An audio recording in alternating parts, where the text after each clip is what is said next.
Ladies and gentlemen, boys and girls, behold the beard. What you see here, my friends, is almost 8 inches of untamed facial fuzz growing off of my face. Booyah! The positives of that are I like it, and during the winter months, I have my own scarf. I'm getting dangerously close to being able to do a comb over, and just look like I have hair all over my head. It's a wonderful thing. Now, the negatives to the facial fuzz are this. One thing, it frightens and repulses some people, and I can live with that. I'm okay with that. It also clogs up the plumbing in our shower sink, okay? And that I can't live without or with for long. That's a bother. That is trouble because it clogs up things get backed up. That's not a good thing.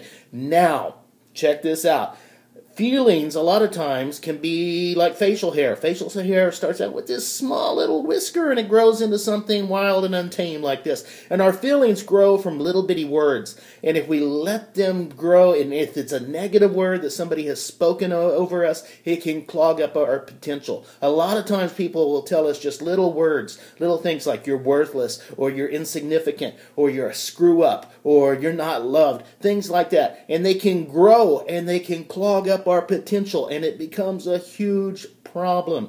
And we need to kind of replace those with some new words. We need to look at what God says about us. We need to refuse to get clogged up. We need to refuse to let those things affect us. And God's big plan from the beginning is to make people who aren't His people, and to give them a place to belong, and to grab them, those who have been unloved, and to give them a new name, and it's beloved. In Romans chapter 9, verse 25-26, it says this: "Those who were not my people, I will now call my people, and I will love those whom I did not love before." And then at the place where they were told, "You are not my people," there they will be called children of the living God. You ever feel like an outsider? You ever feel unloved? Join the club, literally.